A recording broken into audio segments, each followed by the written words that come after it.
옆 사람과 인사하겠습니다. 모이는 공동체가 됩시다.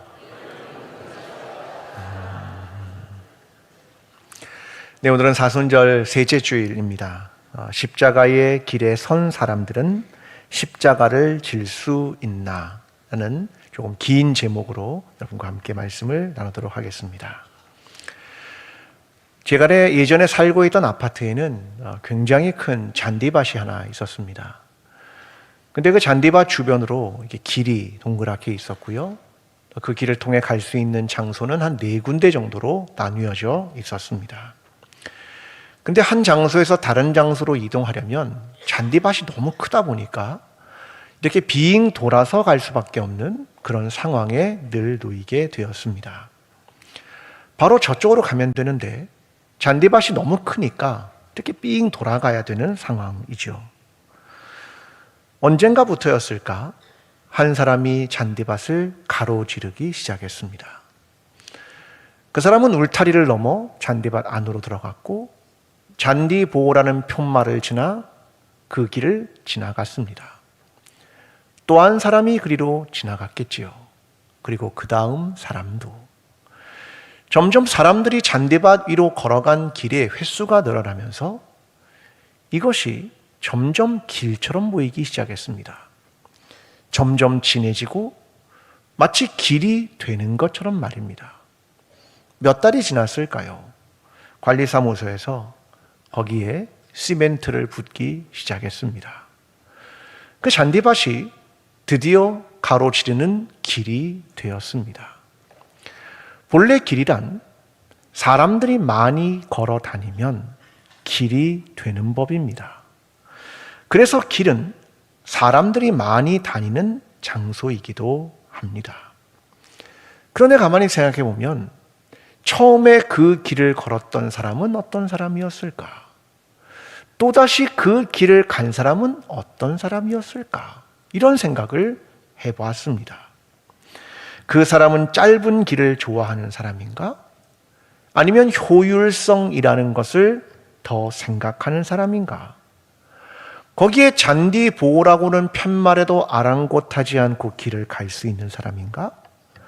어떤 법칙을 깨는 것을 두려워하지 않는 사람인가? 그러면 용기 있는 사람인가? 처음 길을 가는 사람이면 그 뒤를 따라갔던 사람은 누구인가? 우리는 그 길을 걸어갔던 사람들은 어떤 사람이었을까? 이런 생각을 해보게 됩니다. 오늘 우리는 한 길을 걸어갔던 사람들의 이야기를 조금 나누어 보려고 합니다. 그 많은 사람이 있었던 그 십자가의 길 위에 있던 사람들, 그 사람들은 누구였을까? 그 이야기를 통해서 오늘 우리의 신앙을 점검해 보고자 합니다. 오늘 성경의 이야기는 빌라도가 예수님께 십자가형을 언도합니다. 그리고 사람들에게 예수님을 넘겨줍니다. 이제 예수님은 골고다에 올라야 합니다. 그런데 십자가형이란 당시에는 자기가 져야 할 십자가를 직접 어깨에 메고 골고다까지 올라야 했습니다.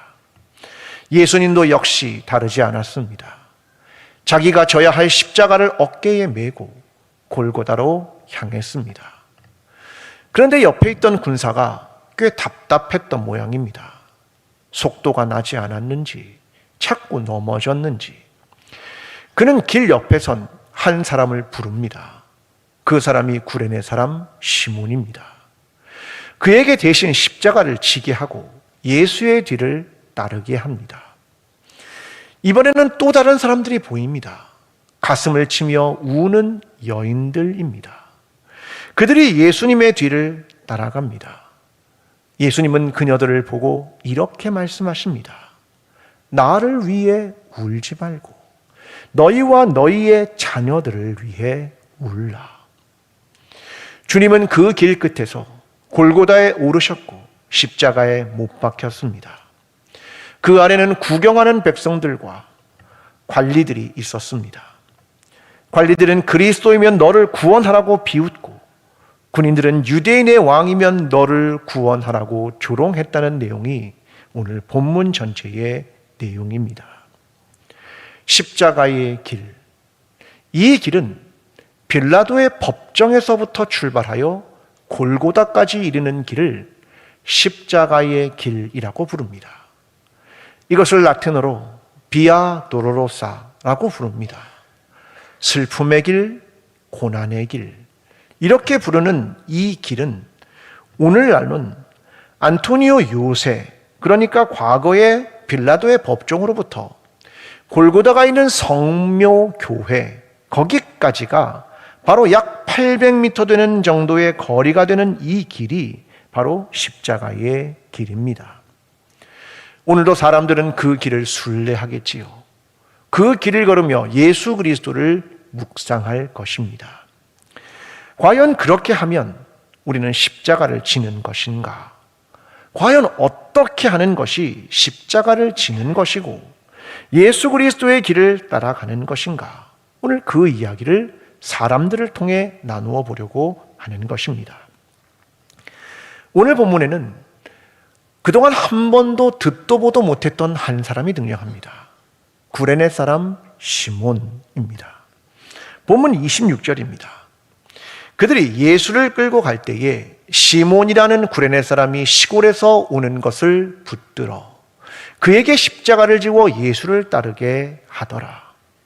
한 번도 등장하지 않았던 그의 이름이 갑자기 등장합니다.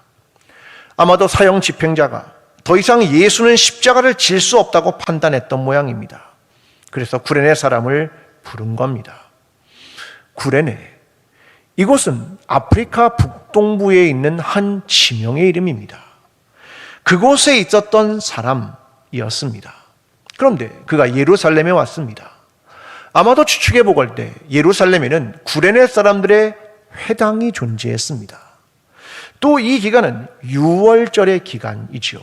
그러니까 유월절의 기간이니까 회당에 다니는 사람은 당연히 예루살렘에 있는 회당으로 와야 했을 것입니다. 그래서 그는 예루살렘에 왔겠지요. 그런데 거리에 수많은 인파와 웅성거림에 호기심을 느꼈습니다. 특별히 유월절 기간에 누구에게 사형을 집행한다는 건 흔한 일이 아닙니다.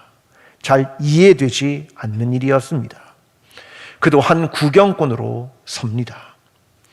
그런데 당시는 유대가 로마에 의해 지배를 당하고 있던 때였습니다.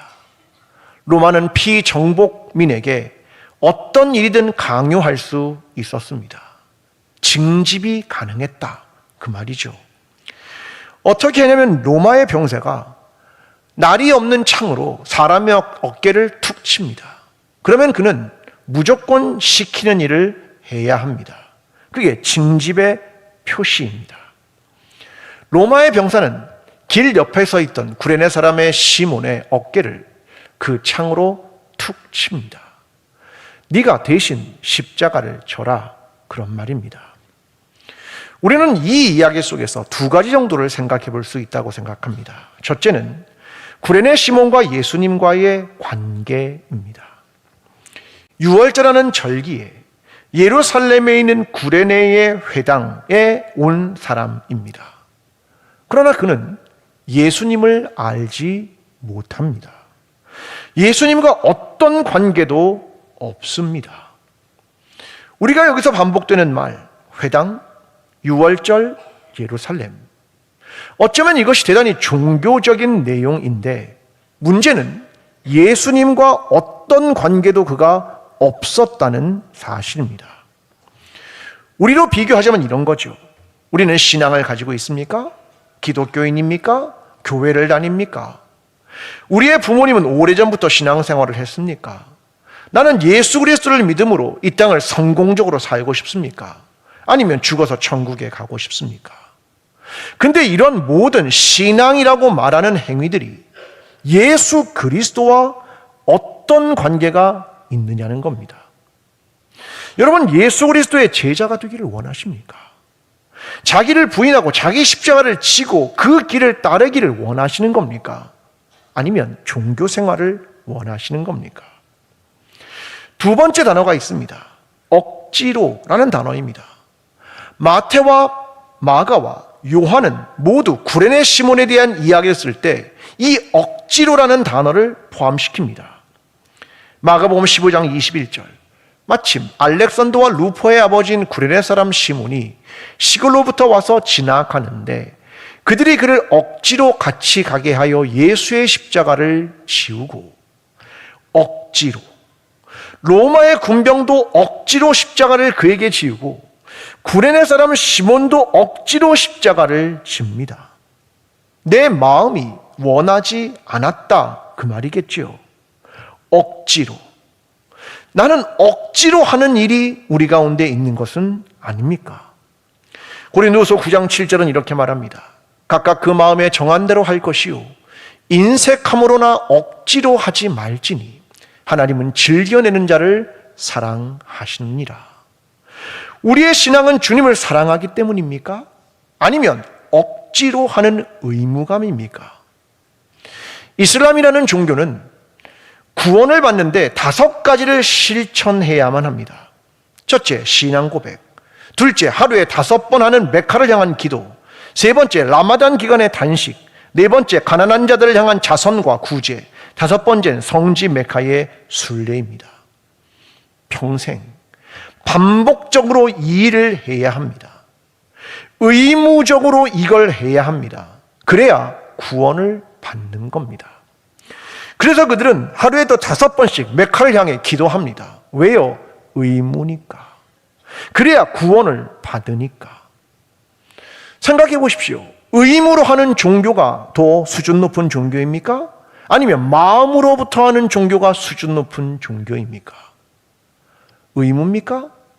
마음입니까? 당연히 마음으로 하는 종교겠지요. 그런데 마음으로 하는 기독교가 의무로 하는 이슬람보다 더 많이 기도합니까? 더 많이 금식합니까?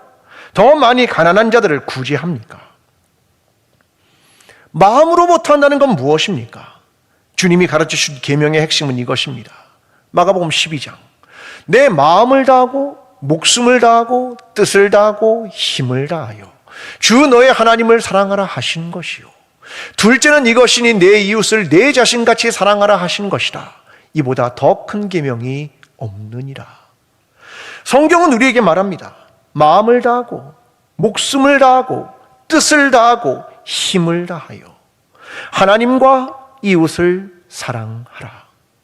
억지로 하지 말고 기꺼이 흔쾌히 기쁘게 마음과 목숨과 뜻과 힘을 다해 사랑하라, 이 말입니다. 만약 우리가 억지로 한다면 우리의 마음과 몸은 분리될 겁니다. 본질은 사라지고 겉모양만 남게 될 겁니다. 왜요? 의무감으로 하기 때문에 그렇습니다. 신앙은 그런 게 아니라고 말합니다. 너 마음을 다하고 있는가? 너는 목숨을 다하고 있는가? 뜻을 다하고 있는가? 거기에 대해 우리에게 질문하고 있다는 겁니다. 예수 그리스도를 따라가는 것, 십자가를 지는 것도 다르지 않습니다. 여러분, 기꺼이 행하십니까? 흔쾌히 행하십니까? 마음으로부터 자기를 부인하고 자기 십자가를 지기를 원하시는 겁니까? 오늘 저와 여러분의 신앙이 기꺼이 그 일들을 감당하고 기쁜 마음으로 그 일들을 감당하고 우리의 마음과 중심으로부터 자기를 부인하고 자기 십자가를 지고 예수 그리스도의 뒤를 따르는 저와 여러분의 신앙이 되기를 간절히 기도합니다. 여러분, 십자가 길 위에 또 다른 사람들이 보입니다. 27절. 또 백성과 및 그를 위하여 가슴을 치며 슬피 우는 여자의 큰 무리가 따라오는지라. 백성들도 보이고 거기에 가슴을 치며 슬피 우는 여자들의 큰 무리가 보입니다. 이 여자들이 누구였을까? 본문 49절에 가면 갈릴리로부터 따라온 여자들이라는 표현이 있습니다. 그러니까 지금 여기에 있는 여자들은 갈릴리로부터 따라온 여자는 아닌 것 같고 예루살렘에 있는 여인들로 보여집니다. 근데 그 여인들이 슬피 울고 있었습니다. 왜 그럴까? 너무나 참혹한 광경 때문이었을까? 아니면 죄 없는 자가 가는 죽음의 길 때문이었을까? 28절 이렇게 말합니다. 예수께서 돌이켜 그들을 향하여 이르시되 예루살렘의 딸들아 나를 위하여 울지 말고 너희와 너희 자녀를 위하여 울라. 주님은 지금 우는 여인들을 보시고 마음에 하나가 떠오릅니다. 뭐냐면 예루살렘의 멸망입니다. 약 40년 후에 있을 AD 70년에 일어날 그 일을 보신 겁니다. 미래에 있는 그 일 말입니다. 나를 위해 울지 말고 너희와 너희의 자녀들을 위하여 울어라. 그러면서 주님은 한 속담을 말씀하십니다. 31절. 푸른 나무에도 이같이 하거든 마른 나무에는 어떻게 되리요 하시니라. 죄 없는 나 같은 사람도 이렇게 고난을 당하는데 죄가 있는 너희가 당할 고난은 무엇인지 아느냐? 푸른 나무도 이러는데 마른 나무는 어떻겠느냐? 너희가 얼마나 큰 고난을 당할 것인가? 거기에 대한 이야기를 하시는 겁니다. 누가복음 19장에도 예루살렘의 멸망을 예언하신 적이 있었습니다. 41절 42절. 가까이 오사 성을 보시고 우시며 이르시되 너도 오늘 평화에 관한 일을 알았더라면 좋을 뻔하였거니와 지금 내 눈에 숨겨졌도다. 주님은 우셨습니다. 예루살렘의 멸망을 보셨기 때문입니다. 사람들은 때로는 다른 사람들을 보느라 자신의 일을 보지 못합니다. 다른 사람의 일에 관심을 갖느라 내 일에 정작 관심을 갖지 못할 때가 있다는 말입니다. 사람들은 이렇게 생각했겠죠. 나는 안전할 거니까. 나는 문제가 없을 거니까. 나는 무너지지 않을 거니까. 예루살렘에 있는 사람들은 특히 그런 마음이 강했을 겁니다. 우리는 성전을 가졌으니까 우리가 무너질까? 하나님이 우리를 보호하실 거야 라고 생각했겠지요. 그런데 AD 70년 예루살렘은 멸망을 당합니다. 성전은 돌 위에 돌 하나도 남지 않고 모두 다 무너져 버립니다. 그러면 제3자인 우리는 이런 생각이 듭니다. 유대인이니까 예루살렘이 부패했으니까 멸망했을 거야. 그러면 이런 생각은 어떠합니까? 마태복음 11장 21절. 화 있을진저 고라시나 화 있을진저 벳세다야 너희에게 행한 모든 권능을 두로와 시돈에서 행하였더라면 그들이 벌써 베옷을 입고 제에 앉아 회개하였으리라. 고라신과 벳세다는 갈릴리 지역입니다. 예수님이 가장 많은 능력을 행했던 곳. 사람들은 예수님의 능력을 눈으로 봤습니다. 그리고 예수님의 말씀을 직접 자기 귀로 들었습니다. 예수님이라는 분을 직접 자기 눈으로 봤습니다. 그런데 회개하지 않았습니다.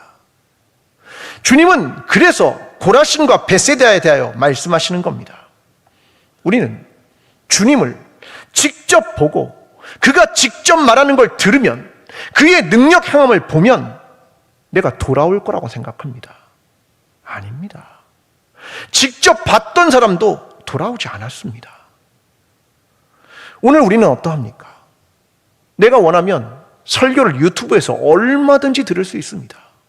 훌륭한 설교가의 설교를 얼마든지 들을 수 있죠. 하나님의 말씀이요 이렇게 잘 정리되어 인쇄된 성경을 다 들고 있습니다. 집에 몇 권씩이나 말입니다. 2000년 이상의 교회 역사를 지나며 어떠한 일들이 있었는지 다 알고 있습니다. 우리에겐 신앙생활하는데 어떤 핍박도 없습니다. 내가 원하면 얼마든지 교회에 올 수 있단 말입니다. 그런데 그렇다 하더라도 우리는 주님과 무관하게 살고 있는 것은 아닙니까? 오늘 우리는 무엇을 위해 울고 있고 무엇을 위해 기도하고 있고 도대체 무엇에 관심이 있냐는 말입니다. 주님은 말씀하십니다. 너희와 너희 자녀들을 위하여 울라. 나를 위해 울지 말고 지금 너희 앞에 있는 것 그걸 향해 울어라. 그 얘기를 하십니다.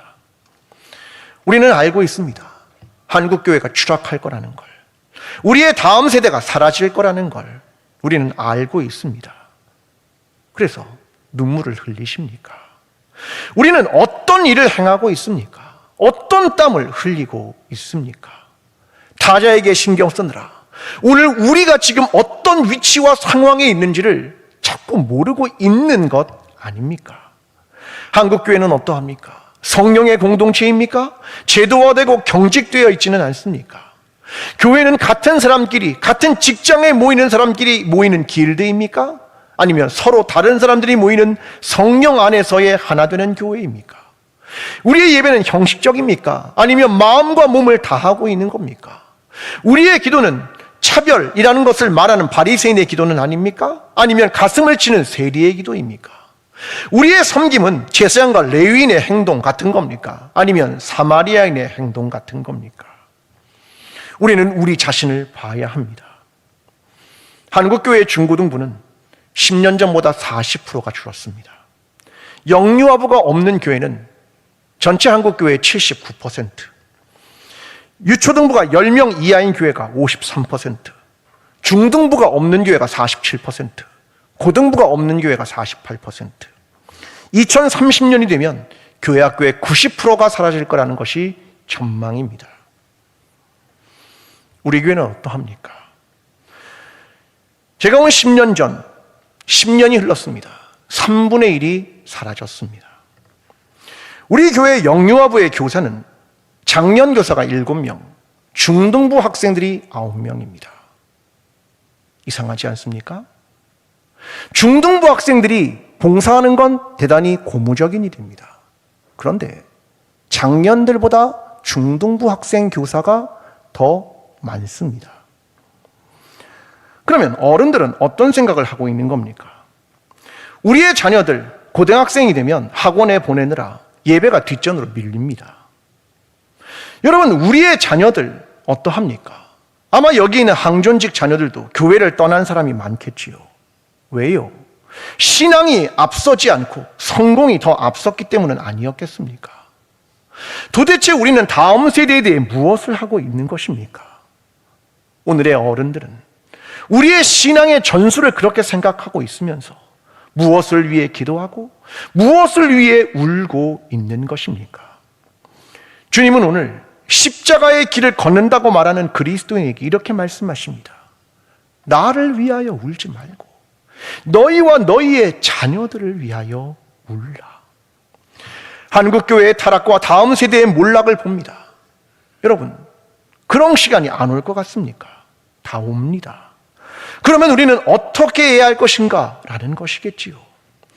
오늘 저와 여러분이 져야 할 십자가는 이런 것들입니다. 우리의 다음 세대의 신앙을 전수할 수 있을까? 오늘 우리의 신앙은 어떠한가? 이것을 깊이 있게 들여다봐야 한다는 겁니다. 한국교회의 신앙과 다음 세대를 위해 눈물을 흘리며 오늘 주님께서 지신 십자가처럼 오늘 저와 여러분이 감당해야 할 십자가가 바로 우리 한국교회의 신앙과 우리의 다음 세대의 신앙임을 기억하며 오늘 눈물을 흘리며 그 십자가를 지는 저와 여러분의 삶이 되기를 간절히 기도합니다.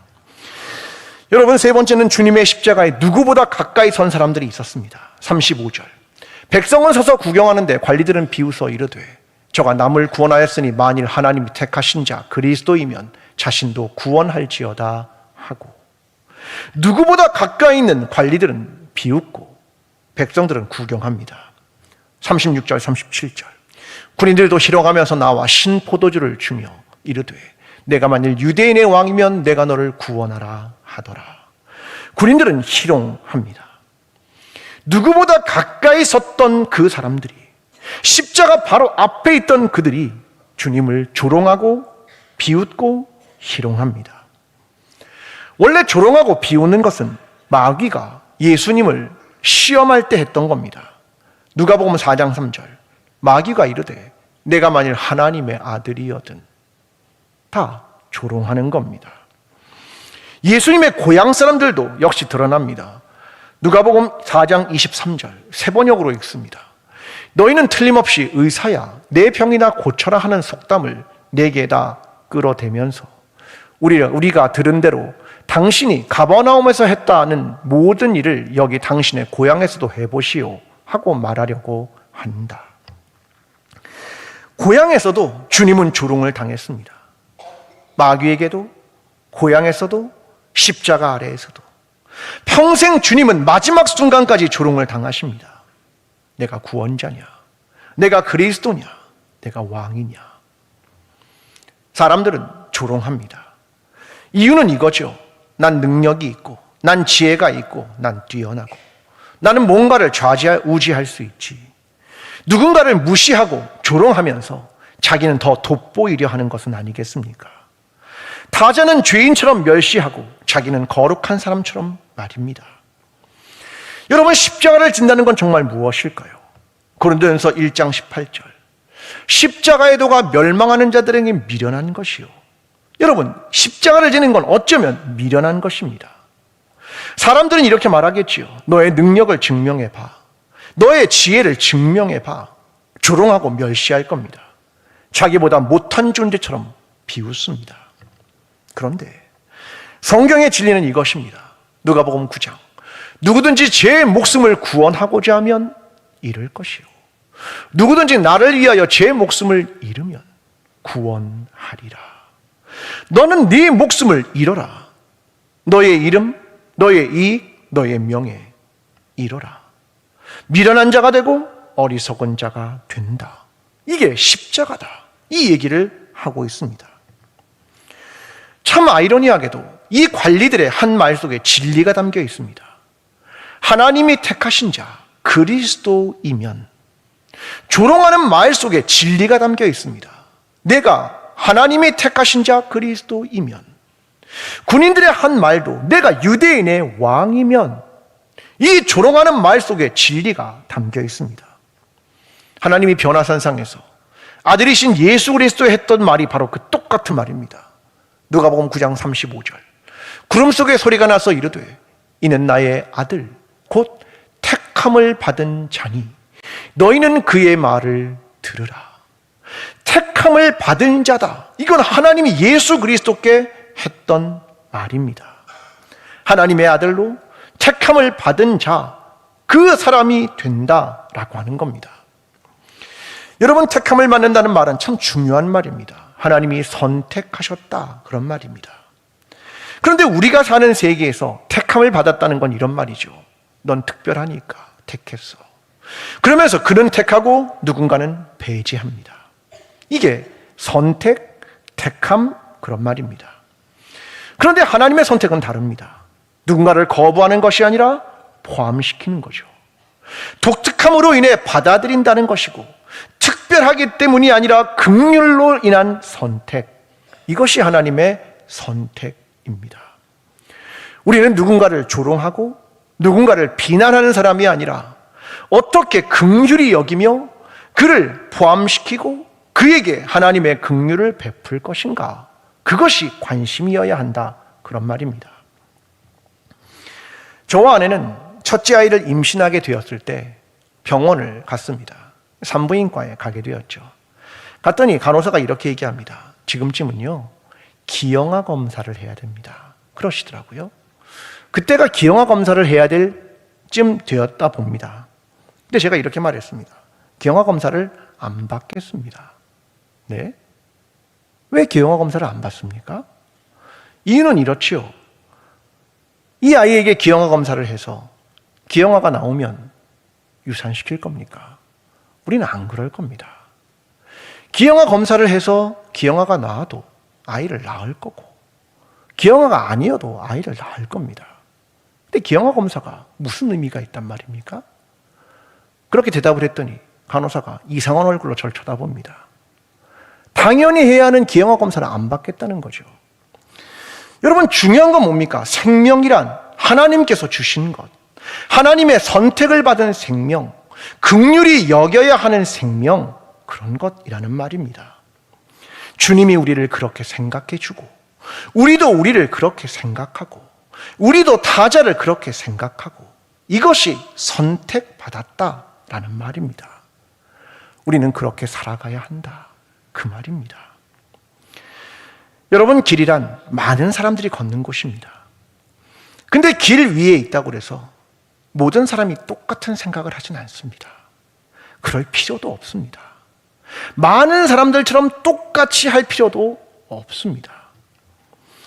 우리는 마치 그들과 어떤 생각이 다르면 불안해합니다. 그리고 두렵기도 하지요. 사람들은 다른 사람의 눈치를 자꾸 봅니다. 그들의 시선과 인정에 목말랐기 때문이기도 하겠지요. 아니면 다른 사람과 조금 다른 행동을 하면 누군가가 비난할지도 모릅니다. 혹은 무시할지도 모릅니다. 어떤 사람은 자기를 돋보이려고 하기도 하겠지요. 많은 사람이 길을 갑니다. 그런데 다 그들과 똑같이 생각할 필요도 없고 다 그들처럼 살아갈 필요도 없습니다.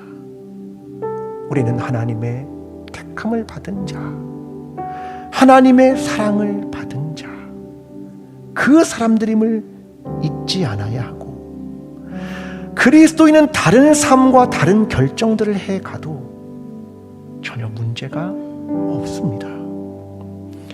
십자가의 길, 십자가를 지는 길이란 일부러 고통의 문제를 찾아다니라는 말이 아닙니다.